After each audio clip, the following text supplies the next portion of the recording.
Boa noite, pessoal. Vocês estão nos acompanhando nessa live aqui tão importante, onde nós iremos tratar da questão da saúde do homem, mais propriamente relacionado ao coronavírus. Falando um pouquinho, até cumprimentar já o doutor Fabrício Milani, intensivista lá da OC, nefrologista, meu médico também, por sinal, e um cara super gente boa, para falar uma boa noite para vocês. Depois quero fazer um breve histórico aí desse projeto chamado Programa da Saúde do Homem. Tudo bem, doutor? Tudo bem, boa noite, Hélio. Boa noite, pessoal. Tudo bem? Prazer grande estar aqui de novo. Mais um ano aí com vocês aí, acompanhando. E fico muito feliz na oportunidade de a gente poder conversar mais um pouquinho. Só que você está toda à vontade, né, Fabrício? Eu falei, vou fazer uma live com o doutor, vou vestir uma roupa diferente, né? Aí pego você aí com a camisa polo de Dubai, eu aqui todo formal. Mas legal, eu sei que o papo vai ser muito bom hoje.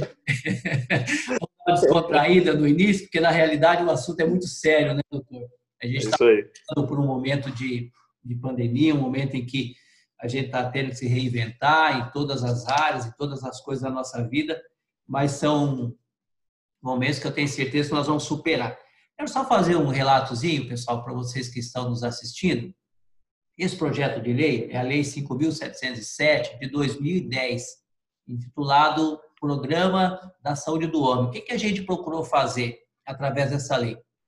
Chamou a atenção, e é de conhecimento talvez de grande maioria de vocês, que os homens adoecem, que os homens acabam morrendo mais cedo que as mulheres, né? Então a gente criou um projeto de forma que nós pudéssemos, ao longo do mês de julho, uma semana do mês de julho, estar conscientizando os homens da importância que é eles se cuidar, ir ao médico regularmente, evitar bebida alcoólica, o tabaco, um tanto de outras coisas. E nisso aí, esse é o 8º ano que nós realizamos atividades. Começamos lá em 2013, fizemos uma ação na Praça Dom Pedro, depois nós começamos a fazer alguns eventos no SAI, na CEMOP, com a Guarda Municipal. O ano passado, se eu não me engano, 2 anos passados, nós fizemos com a participação do Dr. Fabrício no 100% Saúde, aquele projeto da Prefeitura, orientando os homens, falando sempre às pessoas da importância que é o homem ter cuidados com a sua saúde. E desse ano, com essa questão que a gente está enfrentando, não dava para a gente fazer palestra, para a gente estar conversando com os homens, então nós tivemos essa ideia de fazer essa reunião aqui, que está sendo por Zoom, mas transmitida pelo Facebook, e nada melhor que chamar aqui o doutor Fabrício. O Fabrício é um grande parceiro nosso nesse projeto, na prefeitura, nas ações que diz respeito à saúde do nosso município, e o Fabrício está lá na linha de frente do Covid, ele está como intensivista lá da UTI do AOC. E aí, só para vocês entenderem, quando a gente fala dessa questão da saúde do homem, eu tenho os dados aqui de ontem, né, porque hoje parece que já tem uma mudançazinha. Dos óbitos confirmados até ontem, que foram 95, 61 eram homens. Esse número aqui está dando mais de 80%, quando na realidade, a título de Brasil, são 57%, a incidência é maior em 57% dos homens, dos casos existentes no Brasil, 57% são de homens. Ou seja, por isso, essa conversa nossa aqui hoje, lembrando sempre que o homem precisa cuidar da sua saúde. As mulheres, a gente sabe que regularmente, todo ano, ela vai no médico, ela se cuida, ela se previne. O homem não. O homem ele deixa sempre para a última hora. E quando chega essa última hora, a doença já se instalou e o tratamento acaba ficando muito mais complicado para se fazer depois. Mas vamos entrar no assunto, né, doutor, que é a questão do coronavírus. Até eu tinha comentado com vocês que 57% das pessoas que testaram positivo para o novo coronavírus são homens. E entre os que morreram por causa da infecção, 58% também são homens. E aqueles números que eu disse aqui de nossa cidade. Paciente. Fala um pouco como tem sido esse ambiente de UTI. Eu sei que vocês querem cumprimentar aqui, parabenizar todos os médicos, todos os funcionários da saúde, que têm ao longo desses 4 meses já, né, doutor, se dedicado, se determinado a cuidar das pessoas, determinação essa que é da natureza de vocês, mas agora de uma forma diferente, de uma forma muito mais difícil, muito mais complicada. Fala para nós como está sendo isso para vocês, que já deixava a família, né? Agora, com todos os cuidados tem que se tomar, com toda a paramentação, cuidado quando chega em casa, cuidado quando volta, quando vai para a UTI, quando sai da UTI. tenha o consultório, tenha uma vida normal. Como está sendo isso, doutor? Cara, eu falo que a vida já não é mais normal, né? Não é mais do jeito que eu fazia. É difícil. Você chega no hospital para trabalhar, você tem que chegar, vestimenta, entrada específica, vestimenta específica. Quando você vai entrar para dentro da UTI, né? Você está na zona anterior, onde estão os pacientes, você tem que colocar, você está com a roupa do hospital, que é a roupa específica, igual de centro cirúrgico, que a gente fala. Aí você tem que colocar uma capa impermeável, um avental impermeável. Depois você tem que colocar um outro avental. Você tem que usar 2 luvas, você tem que usar 2 máscaras, você tem que usar um óculos de proteção, depois você tem que usar o face shield, que é aquela capa de acrílico frontal, gorro. Então você fica quente, porque a primeira camada da roupa, depois da sua roupa, é impermeável, então ela é quente, então você passa calor, passa frio. Depois que você entra lá dentro, também, né, a gente tem aquela questão do consumo do EPI, né? Então, você tem que entrar lá dentro, você tem que se preparar para estar lá dentro, você permanece lá em torno de 3 a 5 horas até você conseguir sair. Nesse período, você não consegue ir no banheiro, você não consegue tomar água, respirar com a máscara, né? Com uma máscara, vocês que estão vivendo hoje, respirar com isso já é difícil. Nós usamos uma máscara específica, que é chamada N95. Essa máscara já é mais difícil de respirar e a gente ainda põe uma outra máscara por cima para proteger a anterior, que aí complica um pouquinho mais.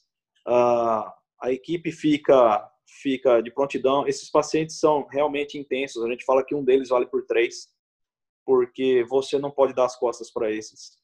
Se você der as costas, você perde o paciente. Então, assim, você não consegue sair de perto deles. A equipe de enfermagem tem que ficar em cima a todo momento. Medicação rodando, ou seja, entrando diretamente por catéteres que ficam posicionados muito próximo ao coração, contínuos, não pode ter parada. Então, a equipe tem que estar de olho, tem que ficar alerta. Para quê? Para não deixar isso acabar antes de você precisar fazer as trocas dos medicamentos. É realmente estressante. Hoje, essa semana, a gente estava conversando com a equipe. Os ânimos da equipe essa semana foi bem pesado, porque está desgastado, né? Por causa desse período longo, né? 4 meses nesse período, nessa rotina pesada, né? A equipe toda estava, tanto a equipe de enfermagem, a equipe médica, a equipe de físio, hoje estava tudo a gente estava falando, estava todo mundo exaltado. Mas aquilo lá, a gente tem que cuidar, a gente tem que tocar, né? O hospital, ele consegue prover bastante. Hoje o hospital, essa semana também, ele conseguiu fazer um link com o Hospital Sírio-Libanês, né? Justamente para vincar esse link e para a gente conseguir pegar, porque eles, na verdade, São Paulo a gente fala que São Paulo está 3 a 4 semanas na nossa frente de acontecimentos, né? E então eles já estão em outra fase. Nós estamos numa fase um pouco menor, né? Um pouco anterior a eles. Então ainda nós estamos no pico. Eles já estão começando o platô e indo bem nessa parte de platô para começar a descendência. E com isso, né? Eles têm muito mais experiência. Eles estão adiantados em experiências em relação a tratamento, cuidados dentro da UTI, né? Então esse vínculo com o Sírio que a gente está conseguindo agora agregar está sendo importantíssimo tanto para o OC quanto os pacientes e a cidade. Isso vai ser importantíssimo. Eu acho que é importante a gente destacar também, né, doutor, que Indaiatuba tem uma característica diferente, sempre teve. Nós não precisamos mandar paciente para nenhuma cidade. No início da pandemia foram entregues mais 24 leitos do AOC, para as pessoas que têm o Covid, mas que não necessitam da UTI. A gente já tem uma condição de atendimento que tem suprido a necessidade da nossa população. Mas a gente sabe que mesmo com essa condição, nós não podemos deixar de tomar os cuidados necessários, que é o uso da máscara, que é a higienização através do álcool, é evitar lugares com muitas pessoas, ficar em casa. E quando a gente começava bem no início, dizia assim, fica em casa. Aí você pensava, mas como que eu vou ficar em casa se eu tenho que sustentar minha família, eu tenho que trabalhar, eu tenho tanta coisa para fazer. E naqueles primeiros momentos, lá até algumas pessoas achavam assim, mas por que a gente ficou tanto em casa se o pico é agora? Justamente para que os hospitais se preparassem, para que as equipes se preparassem, porque tudo novo, foi tudo novo para vocês. Eu acredito que vocês chegaram na UTI, eu lembro até o dia que eu fui no hospital, acho que fui falar com o Dr. Paulo Vitor, e vocês estavam ali no hall, ali no horário de almoço, e vocês estavam preparando a UTI, se preparando para quando chegasse o momento, vocês pudessem dar um melhor atendimento. Então, quero parabenizar, agradecer vocês pelo trabalho que vocês têm feito. Mas a prefeitura também, doutor, até depois eu queria que você falasse um pouco da telemedicina, a prefeitura também tomou muitas ações importantes na cidade. Desinfecção das ruas, orientação massiva, boletins diários, sem esconder realmente o que está acontecendo, aquisição dos testes de PCR, a sorologia, que é aquele teste do cotonete, que nós temos uma central lá no Hospital Dia, que foi feita uma doação para uma empresa que é da nossa cidade, abertura da parte nova do AO, que eu já falei, aquisição de EPIs para os funcionários da saúde, a entrega de medicamentos domiciliar para as pessoas, principalmente para as pessoas de mais idade, para que elas não tenham que sair de casa, ações de conscientização, aquisição do tratamento precoce, a cabine de isolamento eu já falei, esse atendimento por WhatsApp, que é o 997793856, que tem auxiliado muitas pessoas que não precisam ir ao posto de saúde muitas vezes. Ela vai estar conversando com alguém que vai orientar ela que momento que ela tem que ir no hospital. E a telemedicina, que veio desse momento tão importante, né, doutor? Realmente a prefeitura ela se adiantou muito com isso aí. Para nós até também é outra coisa que também foi novidade para a equipe médica, a equipe técnica toda, até para gerenciamento e da gestão de saúde realmente da secretaria, realmente foi tudo muito novo, mas foi muito bem montado, né? Vários amigos meus me mandaram mensagem, pacientes até pedindo, olha, eu acho que eu estou com sintomas, como é que eu faço? Eu falei, olha, primeira coisa, entra no site da prefeitura, clica no link que está lá, você tem um questionário para responder aquele questionário, eles já vão dar a possibilidade real se você está ou não com Covid. Se der, fique tranquilo que eles vão te ligar. E é impressionante, você preenche o cadastrinho, o pessoal responde, é suspeito? Dá pouco tempo, alguém de telemedicina te liga. O médico atende, está atendendo de final de semana, está rodando todos os dias, ele dá toda a orientação, manda o atestado por WhatsApp se precisa, para afastar. Se tiver outros familiares, orienta todo mundo. As orientações estão sendo eficazes. Realmente, a situação dos tratamentos precoces, realmente, hoje, né? Que no primeiro momento a gente dizia, fique em casa, porque não tinha nada, não tinha nenhum estudo para ver qual medicamento que a gente poderia entrar precocemente, né?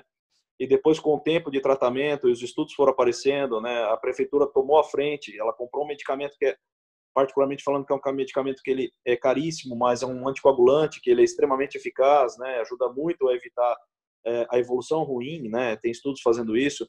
Então, a Indaiatuba foi uma das únicas cidades que fez essa compra e começou a distribuir precocemente para esses pacientes contraindicados. Esse caminho realmente foi muito árduo. E outra coisa, a prefeitura e o AOC não liberaram 24 leitos de UTI de enfermaria, não. Hoje são quase 50. Eles dobraram a capacidade nesse meio tempo quando os pacientes chegaram no teto de limite de internação. Hoje nós estamos perto desse teto com esses pacientes. Nós estamos mais ou menos com entre 40 e 44 pacientes internados em média lá, nessa unidade de isolamento respiratório, que é a unidade de enfermaria. Né? Uma empresa da cidade, que é uma empresa que fez as áreas, né, de filtragem dentro do AOC, né, que eles forneceram equipamentos filtrantes, então com isso diminui a partícula de vírus dentro do ambiente, e com isso a equipe começou a trabalhar mais segura também, porque espalha menos esse vírus dentro da unidade de enfermaria. Então tem quartos específicos para procedimentos respiratórios que são feitos, que a gente chama de ventilação não invasiva, que usam esses filtros justamente para minimizar essa ação de criar essa contaminação para os funcionários. Então, foi um efeito protetivo importante, que fez diferença, vem fazendo diferença. Nós temos um índice realmente de contaminação baixo das equipes de saúde. Então, a gente vê que esse montante da coisa, né, de você programar, né, conseguir ter tempo para programar, fez diferença. Realmente é verdade, aquela vez que a gente se encontrou naquela época lá da hora do almoço, a gente estava realmente iniciando as discussões da montagem de UTI. Naquela época, a ideia era montar 8 leitos de UTI. Né? Hoje, nós estamos com 25 leitos de UTI. Né? Então, para você ver, a gente já montava pensando e já pensava na unidade qual seria o foco de crescimento. Então, assim, o hospital foi muito rápido com isso também. Trabalharam muito bem nessa parte, na parte administrativa, para fazer toda essa montagem. Realmente, a situação da pandemia nos gerou mudanças e, graças a Deus, a gente aprendeu muita coisa com isso. Lógico, muita coisa ruim aconteceu, mas a gente aprendeu a ser rápido em muita coisa, ser rápido em muita mudança, adaptar a coisa nova, né, que a gente tem que fazer, foi obrigado a fazer isso. Né, o mundo mudou, né? A gente se adapta de outra forma hoje, né? Hoje eu não consigo mais fazer aquilo que eu fazia 5, 6 meses atrás, que era conseguir vir almoçar na minha casa com tranquilidade, para depois conseguir sair e conseguir iniciar consultório, né? Hoje mudou toda a minha vida. Então, graças a Deus, alguns benefícios vieram. Para a cidade foi muito importante também. Esse crescimento, porque tem ajudado a população de Indaiatuba. E realmente, até o momento, nós não houvemos a necessidade nenhuma de tentar transferir nenhum nenhum município de Indaiatuba. Todos eles estão sendo tratados aqui. É importante destacar essa parceria já de tempos entre a Prefeitura e o AOC. Inclusive, eu trabalho lá no Hospital Dia já fazem 15 anos, participei de toda a implementação do centro cirúrgico, lá nos idos de 2005, e recentemente também participei da instalação da UTI. Hoje, lá no Hospital Dia, nós temos 10 leitos de UTI, que tem também ajudado e colaborado, porque aqueles pacientes que não são Covid, muitas vezes um infarto ou qualquer uma outra doença, que não seja o Covid, está ficando no Hospital Dia. Isso tem contribuído também bastante, essa parceria entre o Hospital Dia, juntamente com a OC e a nossa Prefeitura Municipal, que, vamos destacar, né, doutor? O pessoal tem trabalhado bastante, né? O pessoal tem trabalhado. Tem sim. Isso não pode negar.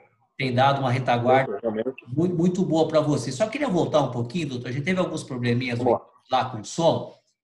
Falar um pouco desse projeto, um projeto que eu criei em 2010, chamado Programa da Saúde do Homem. E nós começamos em 2013 algumas ações de conscientização, principalmente porque o homem se cuida menos que a mulher. A mulher, por mais constrangedor que seja, algumas situações que ela passa, ela sempre que se cuida, está sempre indo ao médico regularmente. Já o homem tem essa dificuldade. E aí eu criei esse projeto de lei em 2010, e 2013 para cá, todos os anos, no mês de julho, nós realizamos algumas ações. O doutor Fabrício, já há 2 anos, há 3, esse é o 3º ano que ele tem participado com a gente, ele sempre tem participado dando palestra, o pessoal do 100% Saúde, no SAI, na Guarda, orientando os homens da necessidade que eles têm de se cuidar. Até um número aqui, doutor, que é de ontem, de 95 óbitos que nós tivemos vitimados pelo Covid, 61 eram homens. Isso é em decorrência do quê, doutor? Porque essa maior incidência nos homens, que os números dizem que são 57%, 58%, doutor? Bom, alguns fatores a gente tem que colocar. Um dos fatores que é um estudo holandês que está falando, né, que o homem tem uma quantidade de receptores que o vírus usa para entrar dentro da célula maior que a mulher, né? Esse é um dos fatores. Outro fator importante é o hábito de vida. O homem tem um hábito de vida de ter mais vícios ruins do que a mulher, né? E o homem tem um fator a mais, principalmente nas sociedades ocidentais. O homem tem esse papel de ser aquela situação de eu sou o segurança, eu sou aquele que provê, eu sou aquele que dá o suporte, eu tenho que ser forte, né? E quando ele adota essa situação de eu quero ser forte, ele tenta não demonstrar. Então ele é aquele cara que ele posterga a ida no médico. Enquanto ele fala, eu não estou sentindo nada, não tem por que eu ir, então ele mantém hábitos de vida ruins e ele vai machucando o organismo devido a esses hábitos errados, sedentarismo, tabagismo, alcoolismo, né? E ele vai fazendo isso, né? E ele só procura o médico realmente na hora que ele começa a ter sintoma. Até nessa fase inicial de pré-sintoma para sintoma, é aquela situação que às vezes você perde aquele tempo de falar, olha, corrige isso aqui que você não fica doente, para aquela situação, olha, agora você está doente, né? Então, o homem não gosta de ter essa situação de ter que expor isso. E ele às vezes nem expõe para a família. Tanto que até situações que acontecem que o paciente chega no hospital, vai ser atendido, aí ele entra no momento, por exemplo, de ser entubado, colocado no respirador, não dá daí para a gente fazer entrevista nele, você tem que fazer entrevista com a família. Você pergunta alguma doença? Não tenho nenhuma doença. Ele não tinha nenhuma doença. Aí você começa a fazer os exames, você encontra diabetes, colesterol, obesidade, né, e assim por diante. Então aí você começa a conversar com a família e você fala, olha, ele é diabético. Não, doutor, não é. Não, você não entendeu. Ele é diabético e provavelmente pelos exames já era diabético de muito tempo. E aí tem essa situação que às vezes você encontra várias doenças, né? Infelizmente teve pacientes que nós começamos agora a descobrir durante o Covid, que você começa a descobrir outras doenças, né? O paciente vai por um quadro respiratório, você começa a fazer os exames e encontra N coisas, né? Desde tumores, né? Cânceres, infelizmente nós temos encontrado isso agora, né? E infelizmente, às vezes a gente tem até encontrado cânceres avançados, né? Nesses pacientes que vieram por questões de Covid. E o vice-versa também acontece, né? Infelizmente a gente está vendo isso agora também. Pacientes que vão lá com o quadro de uma dor no abdômen, tem alguma lesão, por exemplo, um tumor mesmo também, e no meio da investigação, você começa a investigar, e agora todo gato é pardo, né? Você não sabe quem é, quem não é, você começa a coletar os exames, e aí aparece depois de 3, 4 dias internado, aparece aquele paciente com exames positivos para Covid. realmente fica uma situação complicada para dentro da estrutura de saúde, né, da estrutura hospitalar, mas realmente a gente tem esses dois lados. A gente estava conversando até naquela outra parte, que tivemos alguns probleminhas, que você tem identificado essas doenças nos homens, lá já no hospital, quando na verdade, se ele tivesse cuidado lá atrás, talvez nem chegaria ao ponto de ter que ir para uma UTI, né? Porque o maior agravante da doença, que a gente sabe, que são a tal das comorbidades. E até tem pessoas, mas o que é esse palavrão, comorbidade? Fala dessas comorbidades um pouquinho mais, doutor. Então, beleza. Comorbidades são doenças, né, que tendem a ser fatores complicadores. Duas doenças a gente sabe que é fator complicador para a COVID, né? Ou seja, que faz o paciente ter um prognóstico mais difícil, tá? Que é o diabetes e a hipertensão, tá?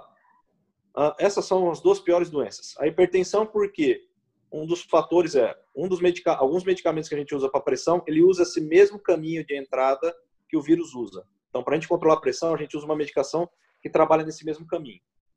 E outro fator que é o diabetes, ele causa uma lesão generalizada dos vasos sanguíneos. E o que a gente tem descoberto nessa doença, infelizmente, é que ela tende a fazer uma lesão nos microvasos sanguíneos do corpo e ele gosta muito de fazer essas lesões em microvasos de pulmão.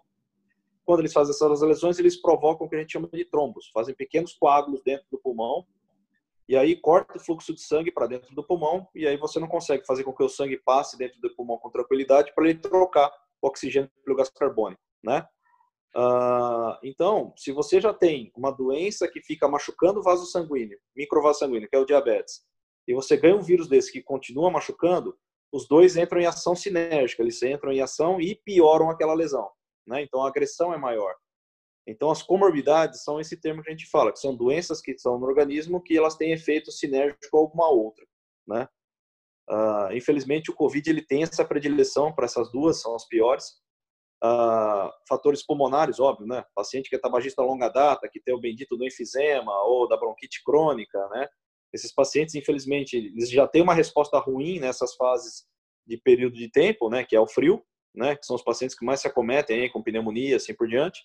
E agora nós temos um vírus a mais que ocasiona a lesão pulmonar também nesses pacientes, né? Que a gente tem realmente maior preocupação com esses pacientes com essas comorbidades. Doutor, uma dúvida que eu tenho, que certamente deve ser de parte das pessoas, como que é o depois? Essa pessoa que, por exemplo, ela chegou, teve o COVID, passou por uma UTI, ela consegue sair. Esse depois, doutor, essa doença, já sabe se ela deixa sequela? Qual a informação que o senhor tem nesse sentido? Bom, as informações nós temos poucas ainda, né? Porque nós estamos rolando ainda nessa fase. Mas o que a gente vê de estudos de fora é que realmente sequelas pulmonares, né? O que a gente tem um estudo que mostrou que a imagem de radiografia, ou seja, da tomografia, né, com a lesão do COVID, pode ficar até 8 a 12 semanas depois de todo o quadro de cura. Então ainda você fica, às vezes, 21 dias internado, entubado, você sai, e toda vez que você fizer uma tomografia vai ficar aquela imagem, né? Ou seja, a gente não sabe se isso ainda, mais para frente, vai ter fator sequelar complexo ou não. Mas a imagem fica. Toda pneumonia, quando o paciente tem pneumonia, a imagem normalmente no raio-x às vezes permanece por até 30 dias depois da pneumonia curada. Esses pacientes estão ficando mais tempo. Tá? Segundo, muito tempo longo de UTI, que o paciente fica muito tempo sedado, entubado, ele não se mexe. Nós que temos que fazer a movimentação desses pacientes dentro da unidade. Ou seja, a fisioterapeuta tem que levantar e abaixar os braços para forçar, fazer o que a gente chama de movimento passivo, né? Para os músculos não atrofiarem tanto, mas isso a gente não é diferente de mim, de você, que fazemos isso 24 horas do tempo, né? Só na hora que nós estamos dormindo ainda a gente se mexe. Esses pacientes não, né? Eles têm períodos que ficam sem se mexer, então eles fazem uma atrofia importante na musculatura. Muitos deles saem enfraquecidos, às vezes. Tem muitos que têm saído ainda em cadeira de roda, com perda da força muscular das pernas, não conseguir sustentar o próprio corpo, que aí tem que fazer todo esse trabalho fisioterápico para ter essa recuperação, né? Tem alguns casos que estão saindo, né, de casos de pacientes que ocasionam doença renal crônica terminal, ficam em procedimento de hemodiálise. Uma boa parte deles desenvolve lesão renal, tanto pelas comorbidades, ou seja, hipertensão, diabetes, em cima da sobrecarga do rim, além das medicações e além do próprio COVID, que também ele faz a lesão renal, né? É uma porcentagem acima do normal, do que a gente via antigamente com os pacientes com pneumonia, que desenvolvem a doença renal, que precisa de hemodiálise. Então, tem esses pacientes que estão ficando sequelares com isso, estão ficando em processo de necessidade da hemodiálise, de ficar indo na clínica 3 vezes por semana. Alguns pacientes estão desenvolvendo, por causa da fase grave, que fica entubado, altera a oxigenação cerebral, e alguns estão saindo com pequenas sequelas neurológicas, esquecimentos, né, perda da memória recente, né? Então, a gente sabe também, infelizmente, nós tivemos perda de pacientes que desenvolveram uma lesão que a gente chama de encefalite, ou seja, o vírus ele causa uma lesão dentro do cérebro, parecido com uma meningite, tá? Então, tem alguns pacientes que desenvolvem essa doença e saem sequelados quando sobrevivem, infelizmente. Então, ela realmente tem esses fatores sequelares nesse fato de gravidade. A grande maioria da população que desenvolve a doença mais leve, né, que graças a Deus a grande maioria, a gente não está evidenciando sequela. Mas nesses graves, sim. Normalmente, com alguma sequela, infelizmente, eles tendem a sair. Outra pergunta é a faixa etária. A gente acompanha, às vezes, principalmente por esse informativo nosso aqui, ou às vezes até pela própria TV, que sempre são pessoas mais idosas. Mas essa doença também tem acometido pessoas mais novas, mais jovens, né? Perfeito. Aí é aquela conversa do que a gente fala da comorbidade, né? A maioria, poucos casos nós tivemos de pessoas jovens, né, que se acometeram dentro da UTI que não tinha nenhuma comorbidade, tá? A maioria deles eram aqueles homens, né, vamos colocar homens, mas ocorreram mulheres também, né, que tinham alguma comorbidade. Comorbidade qual? Reumatismos graves, lúpus eritematoso sistêmico, né, artrite reumatoide, principalmente essas pessoas que não estavam se tratando dessas doenças, né? Às vezes algumas até tinham diagnóstico, mas tinham parado o tratamento. E muitos que eram sobrepeso ou obesos, né? Com um índice de massa corporal maior que 35, né? E desses, muitos deles tinham diagnóstico. Nós fizemos diagnóstico de diabetes dentro das unidades. Tivemos também pessoas com distúrbio de tireoide grave, que não tinham diagnóstico, foi descoberto lá dentro da unidade, quando estava em tratamento, homens jovens. Pressão arterial, muitos deles, que não sabiam o que tinham e chegavam lá com níveis pressóricos aumentados. Então, esse pessoal que entrou mais jovem, né, como todo mundo pensa, também acomete, tá? Graças a Deus, a porcentagem nossa de pacientes saudáveis jovens foi muito pequena, com a graça de Deus. Mas, realmente, os jovens que entraram, infelizmente, até os que faleceram, realmente tinham fatores associados. Algum fator associado, infelizmente, tinha. Doutor, outra pergunta até que fizeram aqui, né? A gente se pergunta e certamente vocês também passam. A pessoa que teve Covid, já tem alguma evidência de que ela pode voltar a ter? Como que vocês veem isso? Excelente pergunta para quem fez. A gente não sabe ao certo. Tá? Na China começou-se a sair uns quadros de requadros gripais, e aí começaram a fazer de novo os exames e começaram a ver que estava evidenciando a doença novamente. Então, os chineses ainda estão analisando isso, tá? Casos isolados ocorreu um caso isolado na Bahia, no Brasil, que o cara tinha sido acometido pelo vírus de uma forma leve, depois ele foi acometido novamente, ele desenvolveu a forma grave, acabou vindo a falecer e era jovem. 22 anos, parece. Eu estava ouvindo. 22 anos. Era técnico de enfermagem. Isso. Parece que esse foi o primeiro relato. Hoje, particularmente falando, eu estava conversando com um colega médico que é de São Paulo, ele é da Santa Casa de São Paulo, o Paulo, que ele veio para cá. Ele me contou que acabou acometendo-se com o Covid, né? E ele, na hora que foi fazer, né? E ele foi assintomático. Ele cometeu, ele fez o exame, deu positivo. E ele começou a coletar o exame para ver se ele tinha criado o que a gente chama de cicatriz sorológica, que é, na verdade, aquele exame que a gente chama de IgG. Né? Esse IgG é o anticorpo, né, que faz a tua defesa de memória. Esse é aquele que perdura por toda a vida. Né? E o dele, passado-se uma semana, não tinha desenvolvido. Segunda semana, não tinha desenvolvido. Terceira semana, não tinha desenvolvido. Então, foi muito mais lenta o aparecimento desse anticorpo, que normalmente a gente vê ele com 14 dias de evolução do quadro. O dele passou 3 semanas, ele ainda não tinha a imunoglobulina IgG ativada. Então, tem algumas pessoas que não desenvolvem, né, a imunidade. Ele adquire o vírus, mas ele não desenvolve a imunidade. E provavelmente foi o fator desse técnico, deve ser o fator desse colega. Então, esse colega, teoricamente, ele não fica totalmente imunizado, né? E a China está vendo o que a China vem fazendo, né, com esses pacientes. Ela está pegando e dosando a quantidade desse anticorpo dentro do corpo, do IgG. E vai passando o tempo, ele vai vendo que isso vai caindo, tá? E as pessoas que tiveram os quadros mais leves, ele começa a diminuir no nível já não de defesa depois de 90 dias. Então, está tudo em andamento esses estudos, mas a gente tem a noção de que pode ser que aconteça a reinfecção nas pessoas. Então, não está aquela situação que as pessoas falam, bom, peguei, sou IgG positivo, ou seja, estou livre, né? Nós não estamos dando tanta certeza disso, não. As equipes técnicas que se contaminaram, né, que trabalham comigo e tiveram, né, os colegas, todos eles continuam tendo os cuidados como eram feitos anteriormente, porque nós não podemos dar, nem eles mesmos sabem, ninguém pode dar certeza de que eles vão estar agora sem nenhuma chance de pegar novamente. Doutor, você já tinha até falado num outro momento, mas uma pessoa perguntou aqui, por que muitas vezes na UTI se faz necessário virar essa pessoa de bruços? Por que precisa fazer isso, doutor?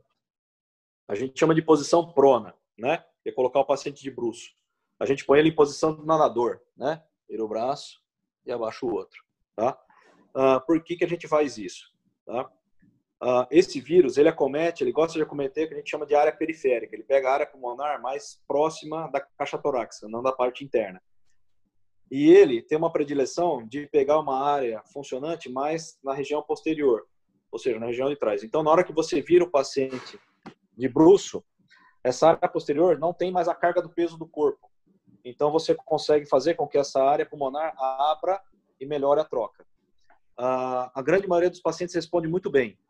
Quando a gente faz isso? Quando a carga de oxigênio corporal que a gente colhe no exame chamado gasometria fica muito baixa. Quando chega a entrar num fator limite, que a gente faz uma relação calculada, né? A gente faz alguns cálculos para ver, e quando ela chega nesse fator limite, que gera risco de vida manter o paciente de barriga para cima, nós viramos, tá? Aguardamos 2 horas e coletamos um novo exame dessa gasometria para avaliar sobre a resposta. A grande maioria das vezes eles respondem com uma melhora em torno de 50% a 60% da carga de oxigênio.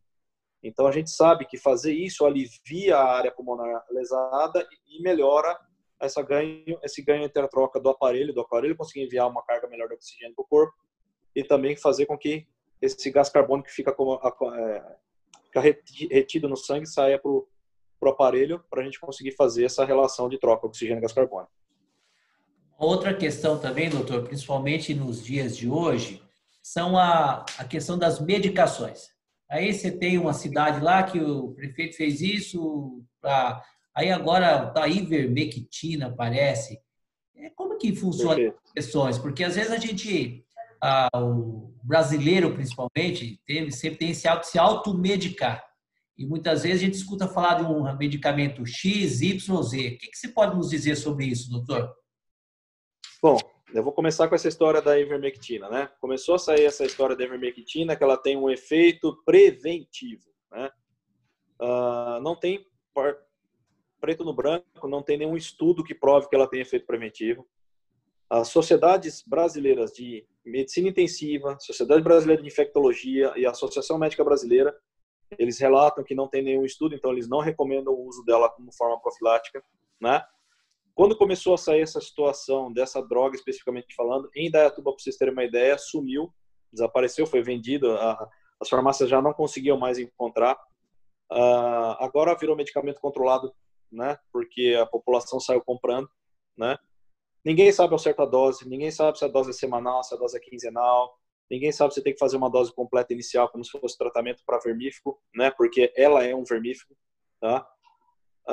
Mas realmente esses lugares que usaram essa droga no início dos sintomas, né, perceberam que a população respondeu melhor, ou seja, melhorou os sintomas mais cedo, tá?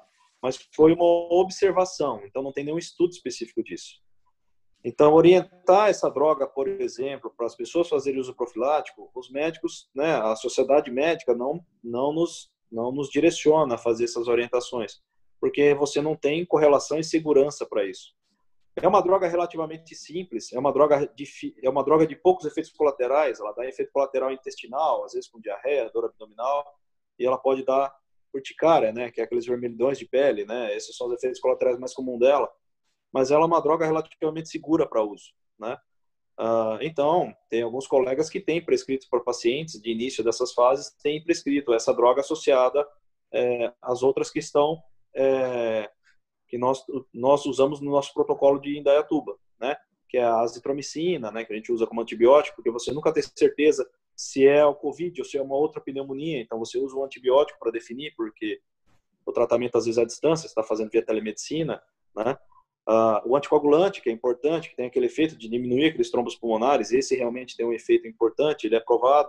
O corticoide, numa fase mais respiratória, quando o paciente começa a ter um pouco mais de falta de ar, ou a saturação, né, que é aquele aparelhinho que a gente põe no dedo para ver qual a carga em porcentagem de oxigênio está no sangue, normalmente diminui, né? Então o corticoide tem um efeito para isso, né?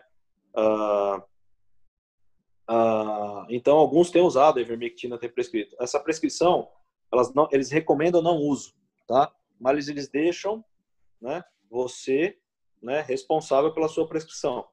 Tem vários médicos que usam, já orientei alguns pacientes a tomarem, particularmente falando, né, a ivermectina associada às outras drogas, e realmente o que a gente observa é que, aparentemente, parece que ele tem um efeito associado aos outros medicamentos, que os sintomas melhoram mais rápido. Doutor, tem duas perguntas aqui. Uma que até foi engraçado, encontrei uma pessoa dia desse, ela falou, pô, mas você tinha que criar uma lei para dizer que não é obrigatório o uso da máscara, porque o gás carbônico... Eu falei, meu, você quer que eu contrarie toda uma nação dizendo que você tem que usar máscara? Aí eu falei, deixa eu perguntar para o doutor, quem sabe ele pode dizer a importância, por que é importante você usar máscara? Perfeito.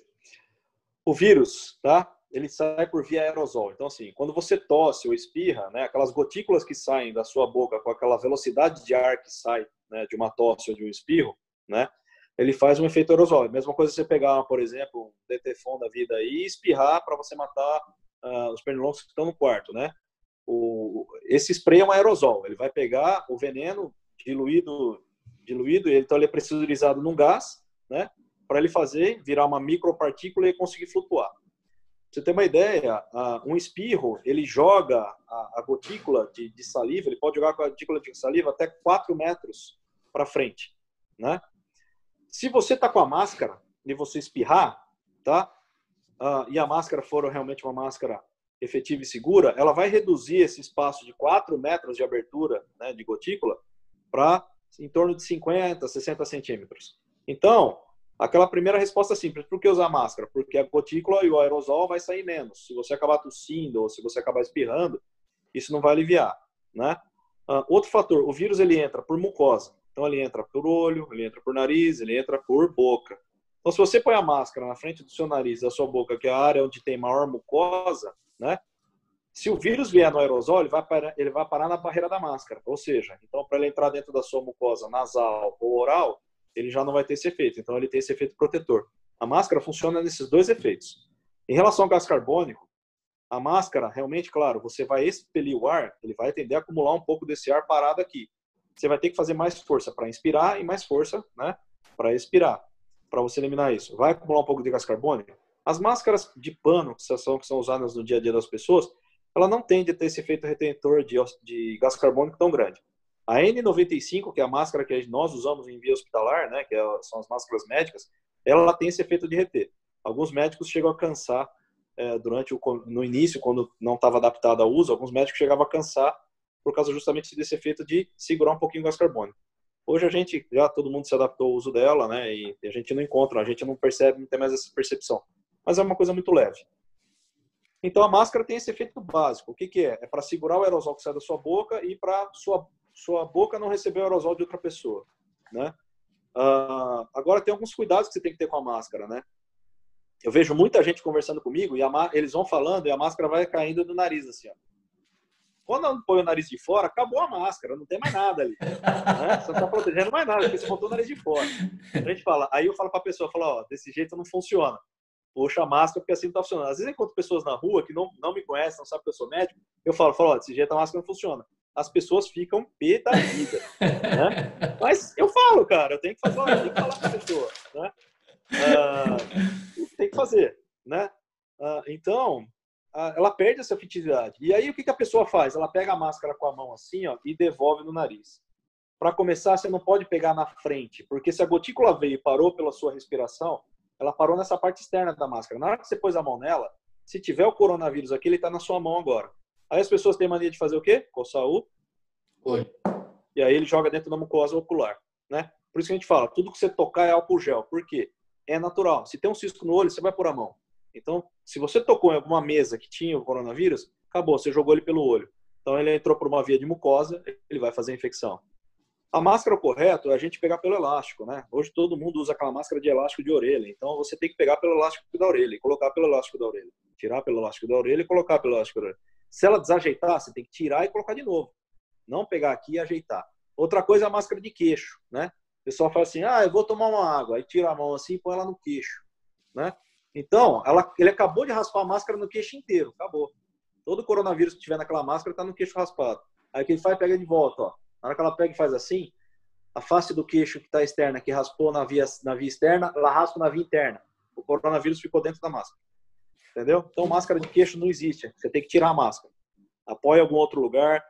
A gente guarda, né? As máscaras N95 são reutilizáveis. Então, como é que nós guardamos elas? Nós guardamos em papel. Porque em plástico, aquela umidade que estava na sua face, e o vírus gosta desse ambiente úmido, do aerosol, está na face interna. Então, ele perpetua o vírus. Então, a gente põe ela o quê? Em papel. Então, a gente põe ela em envelope de papel, aquele papel pardo, aquele envelope de papel pardo de correio. Por que a gente põe nesse envelope? Porque esse envelope, ele seca a máscara e nos protege. E antes de nós colocarmos dentro desse envelope, ainda nós dobramos ele, nós protegemos a máscara dentro de uma folha sulfite, deixando só as alças de elástico de fora, para elas não entrarem em contato com o ambiente da máscara.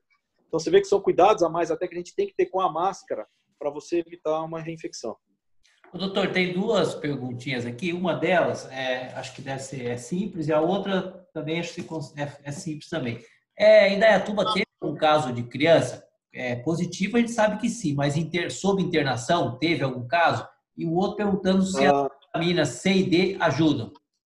Perfeito. Então, eu vou primeiro para a criança. Parece que teve um relato, eu não cuido dessa área de enfermaria, mas eu soube, né, na enfermaria, que havia uma criança de perto de 1 ano e meio de idade que estava positiva, ela estava clinicamente muito bem, mas parece que a pessoa que estava internada, acho que era a mãe, se não me engano, o pai, não me recordo, algum familiar que estava internado, que estava com vírus, a criança também estava, mas a criança estava muito bem, acabou ficando porque positivou o exame e a pediatria ficou acompanhando junto. Eu não sei se houve um problema social também associado a isso, se é alguma questão de não ter com quem deixar a criança, não sei o que aconteceu, mas a criança realmente ela estava positiva. Aí acho que a gente depois no futuro até tirar essa informação com a equipe da pediatria do hospital lá, deve ter mais informação disso. Mas houve essa internação mesmo. Mas a criança soube que teve alta precoce, saiu bem e não houve nenhum fator complicador. Segundo fator, vitamina C e vitamina D. Perfeito. Bom, vamos lá. A vitamina D, tem um estudo italiano, né, que na época do Covid mostrou que as pessoas que evoluíam pior tinham uma vitamina D abaixo de 15, mais ou menos, 12 ou 15, se eu não me engano. Então, esses pacientes parece que evoluíam com um prognóstico ruim, tá? E eles viam que os pacientes que ficavam melhores estavam com vitamina D entre 18 e 30. E eles não encontraram pessoas com vitamina D acima de 30 internadas, né? Então, ficou essa história da ideia, olha, então aumente a vitamina D de todo mundo, deixa acima de 30 que ninguém pega, né? Ninguém sabe ao certo, tá? Mas, realmente, as equipes estão tomando, quem tinha abaixo, alguns colegas dosaram, começaram a tomar, outros tomaram empiricamente. Eu sempre tive a vitamina D baixa, né? Minha sempre foi entre 18 e 22. Quando iniciou essa conversa, realmente, eu comecei a repor, tá? Porque eu tô na linha de frente, tô recebendo carga viral todo dia, então precisava me proteger. A vitamina C, ela sempre foi boa para gripe, sem estudos de evidência observacional, mas todo mundo sabe, quem toma, os antigos falavam vitamina C e cama para as gripes, né? E as pessoas melhoravam. Então a gente sempre orientava, toma vitamina C no inverno que evita os quadros gripais, né? Então tem essa ideia da vitamina C nos anos. Foi feito um monte de estudo, ninguém conseguiu chegar a algum fator que ele realmente fizesse algum efeito, mas todo mundo sabe que a vitamina C tem um bom efeito de deixar o sistema imunológico mais esperto, né? Então, eu falo que é válido o uso. Existe uma terceira substância que é o zinco. O zinco é um metal que também foi muito associado, né? Principalmente em alguns estudos, ele é associado à hidroxicloroquina, que tem efeito de um potencializar o efeito do outro, no efeito de você evitar que o vírus se prolifere dentro da sua corrente sanguínea. Então, muita gente tem falado isso, né, de usar a vitamina D com isso. E em alguns casos de tratamento, algumas cidades até deu a vitamina D semanal com uma dose de zinco diária, né, para a população, até o colega aqui da cidade aqui próxima fez isso. Mas também não tem estudos específicos. Os estudos associados à hidroxicloroquina, mas particularmente falando, muita gente está repondo zinco, tá? Aí aquela situação, tem gente que toma muito polivitamínico, né, que é aqueles de marca conhecida, né? Esses polivitamínicos, a maioria deles já vem com uma dose de vitamina C e uma dose de zinco satisfatória. Então não precisa fazer nenhuma reposição para quem toma esses polivitamínicos, né? Mas não é nada ruim.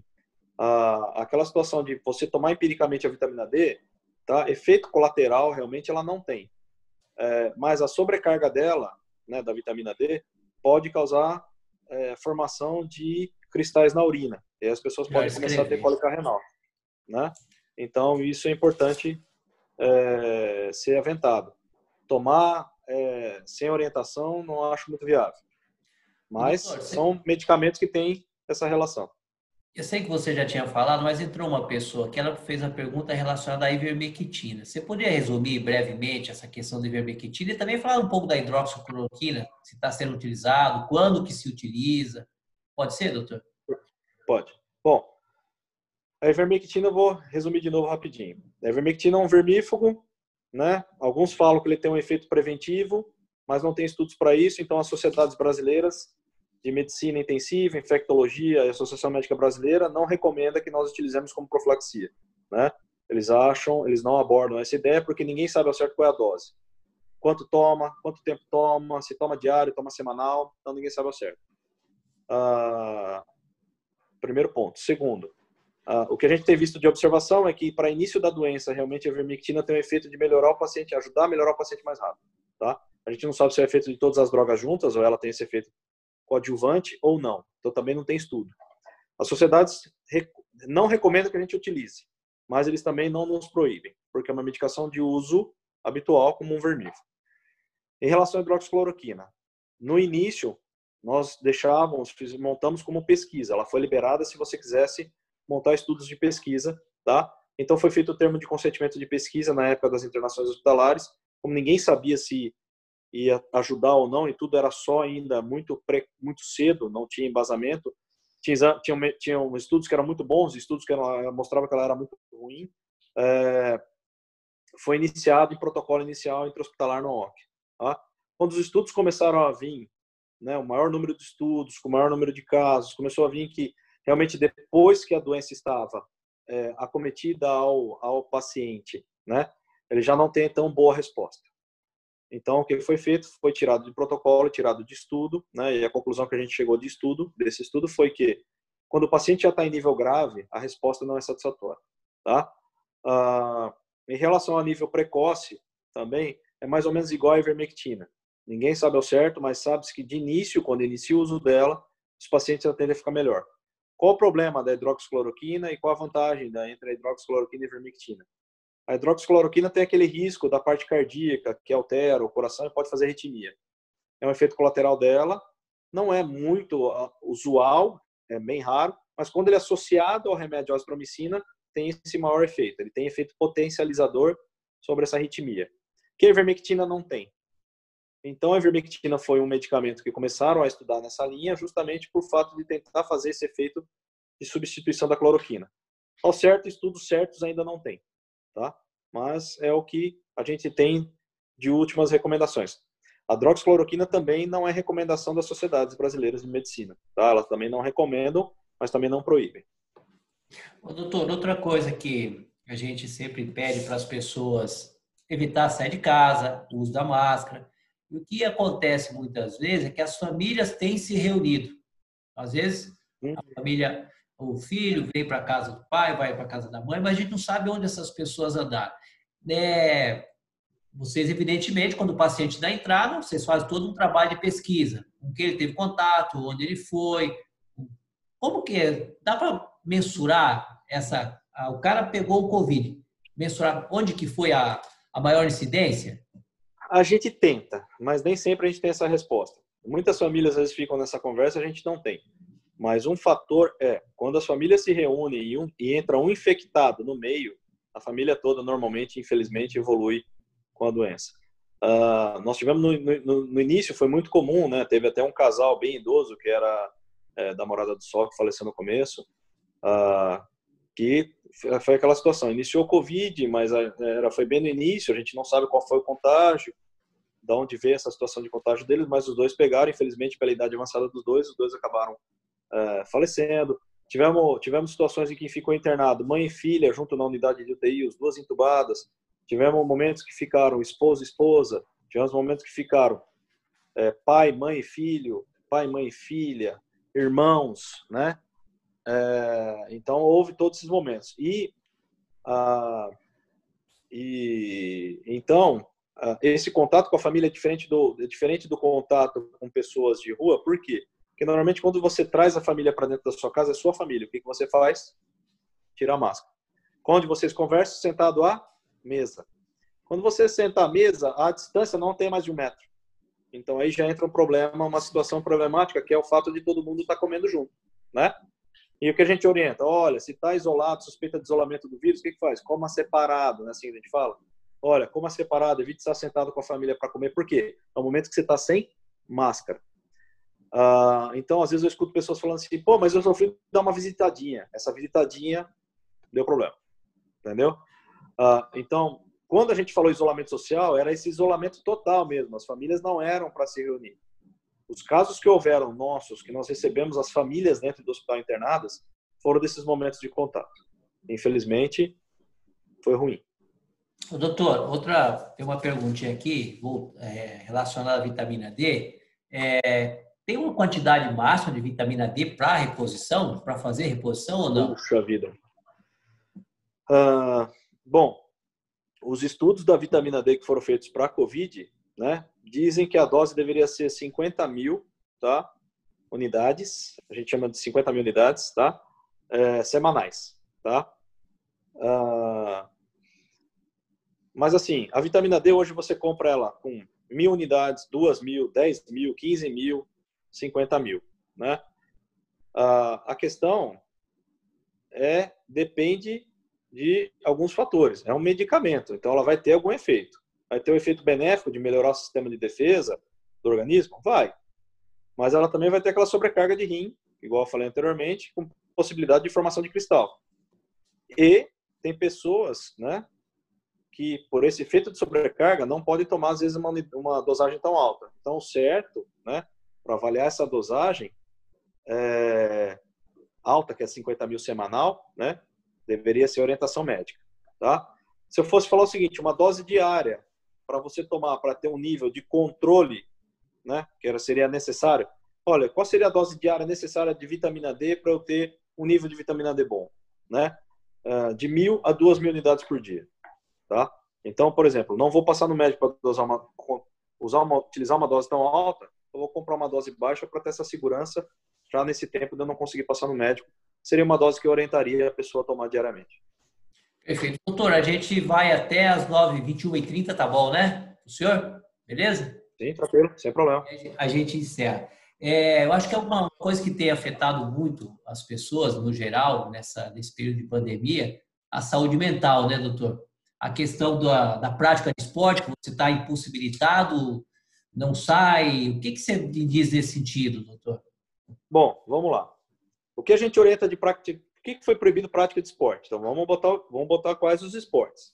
São esportes que você vai ter proximidade com outras pessoas, né? Futebol, basquete, porque você vai ter contato, você vai estar colado, são o que a gente chama de esportes de impacto, né? Então, esses esportes têm essa grande dificuldade que é a proximidade. Bom, alguns falam assim, beleza, então eu vou pedalar, vou fazer ciclismo. Eu falo, ótimo, você vai pedalar, então você está dando pedal. mas ninguém pedala sozinho hoje em dia, né? Todo mundo pedala em grupo, né? Justamente pelo risco de roubo de bicicleta, esse tipo de coisa. Então as pessoas pedalam enfileirado, certo? Tem um estudo que mostrou que a pessoa que respira aqui, tá? Que é o primeiro que respira pedalando a uma velocidade de mais de 30 km por hora, que é uma média aí dessa turma que pedala rápido, né? O aerosol da respiração dele, tá? Chega até mais ou menos 8 metros para trás. Então, ou seja, pode pegar até 7, 8 pessoas atrás dele. A corrida, né? Você está correndo sozinho, é uma coisa. Você está correndo com alguém do seu lado, são os dois respirando muito. O aerosol ele vai abrir, né? Ele vai abrir em curva. Então, ele vai pegar quem está do lado. Ele vai fazer braço, lembra? De 2 a 4 metros. Então, vai pegar quem está do lado. Então, por exemplo, vou fazer uma caminhada sozinho, doutor. Vou pôr minha máscara e vou caminhar sozinho. Show de bola. Vou caminhar com a minha esposa. Bom, se vocês dois são os dois únicas pessoas que ficam dentro de casa, vai caminhar junto com ela, né? Põe os dois a máscara e vão caminhar. Parar total, naquele primeiro momento, a gente orientou realmente parar total. Hoje, né, a gente, até para a cabeça das pessoas, né, principalmente pelo fato mental de você estar enclausurado, porque agora você é obrigado a ficar enclausurado, né, e isso está gerando pânico, ansiedade, depressão, né? Até o colega que é o Finotti, que é o colega lá do hospital, ele fala muito isso, que isso tem exacerbado muito, né? Dentro dessa situação, desse enclausuramento, né? O fato da solidão, às vezes, também, porque às vezes tem a situação do isolamento familiar e a pessoa mora sozinha, então os outros familiares não vêm, né? A gente sempre fala, liga, conversa, o WhatsApp hoje é rápido, faz videochamada para um olhar para a cara do outro, para você tentar ver como a pessoa está, né? Isso tende a tecnologia hoje foi uma forma interessante de aproximar as pessoas, que nem nós dois, estamos distantes, mas conversando, né? É como se a gente estivesse batendo papo sentado um de frente para o outro. Essas coisas têm que ser mantidas para justamente tentar centrar a cabeça das pessoas, né? Muitas pessoas têm acabado procurando, né? Os psiquiatras não conseguiram parar nem naquela fase pior, porque os pacientes começaram a entrar em descompensação devido aos picos, né? Dessas doenças mentais específicas, né? E realmente eles disseram que foi gritante a piora, né, que houve desses pacientes. A atividade física é muito importante, né? Tanto que esse ponto do sedentarismo, do controle de colesterol, controle do açúcar, né? Hoje eu vou recebendo os pacientes no consultório, todos eles estão alterados, né? Estão vindo alterados. Aí eu olho para o paciente, eu falo, olha, eu vou fingir que eu não vi, porque é Covid, você está em casa, você não está saindo, você não está andando, você não está caminhando, você não está fazendo esporte. Então, assim, a gente tem que respeitar, né? É um momento, infelizmente, nós estamos num momento diferenciado. Mas isso realmente tem gerado essa preocupação de pensamento entre todas as equipes, né? Porque você sabe que você, infelizmente, vai aumentar fatores complicadores, né? Mas é uma pandemia, a gente tem que entender também. A gente está num momento que é tudo novo para todas as pessoas, né, doutor? E só nos resta tomar os cuidados necessários. A gente está partindo para o encerramento, mas já queria agradecer aqui todo o pessoal que está envolvido nessa transmissão, nessa live, agradecer a Prefeitura, através do nosso prefeito Nilson Gaspar, Secretaria da Saúde, a Graziela, em nome dela, todos aqueles que estão envolvidos com a saúde do nosso município, toda a equipe lá do AOC, pessoal da UTI, todo o pessoal que tem se desdobrado nesse momento de pandemia, todos da saúde, todos aqueles que trabalham na saúde, a gente sabe do risco que a gente corre, o trabalho no Hospital Dia, a gente também corre riscos, mas principalmente vocês que estão dentro da UTI, cuidando, tratando das pessoas, reforçar de novo essa live que hoje está acontecendo em decorrência de um projeto de minha autoria chamado Programa da Saúde do Homem. Esse projeto foi criado em 2010 e desde 2013 a gente durante uma semana do mês de julho nós realizamos algumas ações, o doutor Fabrício já participou de várias ações com a gente. Esse ano, em decorrência da pandemia, a gente está fazendo essa live hoje que eu tenho certeza que foi muito importante para vocês que nos acompanharam. O doutor Fabrício é um parceirão nosso e eu já te agradeço antes, já te agradecer por ter topado participar dessa live aqui com a gente. Queria que você também deixasse uma mensagem legal, positiva, porque a gente sabe também que não é só tristeza, né, doutor? Quantas pessoas já se recuperaram, o número de recuperados é bem maior, graças a Deus. Aqui a gente tem, de ontem, 2.661 pessoas que tinham sido detectadas foram curadas, mas a gente sabe que muito mais pessoas serão curadas, né? Até Não sei se serve como pergunta, né? Quando dizem que todos vão pegar, procede isso, doutor? Eu já não... Antigamente até falava assim, acho que todos vão pegar. Hoje a gente tem visto pessoas que entram em contato com pessoas que tiveram, que se expuseram, né? E não desenvolvem nem a alteração para virar o anticorpo. Então, tem algumas pessoas que nós estamos percebendo que o vírus ele não tem nem esse fator de conseguir entrar. Então, eu já não vou nem conseguir responder isso daí se todos vão pegar. Claro, né? É um vírus que ele entra no aerosol, então ele procura o hospedeiro, né? Ele está procurando pessoas, né? Para que ele se infecte, para ele infectar. Então, lógico, né? A carga populacional, a situação que foi feita do isolamento foi justamente para que nem todo mundo pegasse de uma vez, para não sobrecarregar as estruturas de saúde, mas para que a coisa fosse mais amena, né? E o fato de fazer essa curva ser um pouco mais longa, graças a Deus, deu tempo da grande parte do país conseguir se estruturar e preparar para receber esses pacientes dentro das estruturas. A questão que eu falo sobre isso é assim, graças a Deus, é uma porcentagem pequena que desenvolve. Infelizmente, alguém desenvolve gravidade, infelizmente, pessoas morrem, mas graças a Deus, realmente, hoje o que a gente olha é uma quantidade pequena em relação às pessoas que estão se infectando, né? Nós tínhamos um medo muito maior, que a gente achava que ia ser muito mais difícil, né? Que a gente achou que fosse ter muito mais pacientes internados do que a gente tem hoje, né? Mas se você for ver o nosso preparo, que nem quando a prefeitura ampliou o AOC com 24 leitos, né? A gente não tinha ideia que se esses 24 iam ser suficientes ou não. Você vê que não foram para quase 50 de enfermaria, né? Sempre estão quase cheios. As UTIs, mesma coisa, foi montado 8, depois pulou para 18, agora são 25, né? Então, infelizmente, pessoas têm adoecido. A gente gostaria que ninguém ficasse ruim ao ponto de ir para a UTI, né? Ninguém chegasse nesse ponto de gravidade, porque quando chega na UTI realmente, aí sim, aqueles que estão dentro da UTI têm realmente uma chance bem mais complicada. Mas o que a gente pode fazer é trabalhar, dar o nosso melhor, ficar sempre tentando se atualizar para justamente tentar fazer o melhor que tem no momento que vai acontecendo, porque a mudança agora é semanal, às vezes é diária, um dia, uma manhã você avalia e vê um estudo, à tarde o estudo já é diferente, a coisa já muda. No começo era pior, agora a coisa está mais acertada, então alguns caminhos ficaram mais claros, né? E com isso a gente está conseguindo com efetividade dar um melhor cuidado, né? Eu acho que a gente dá um cuidado aqui muito próximo das grandes instituições, né, de saúde do país. A gente consegue dar um cuidado muito aproximado e eu fico contente com isso. E a gente tenta dar o melhor, mas infelizmente alguns irão vir a falecer. E a vida é assim, a gente não sabe os caminhos, são os mistérios de Deus. Deus é soberano sobre tudo isso.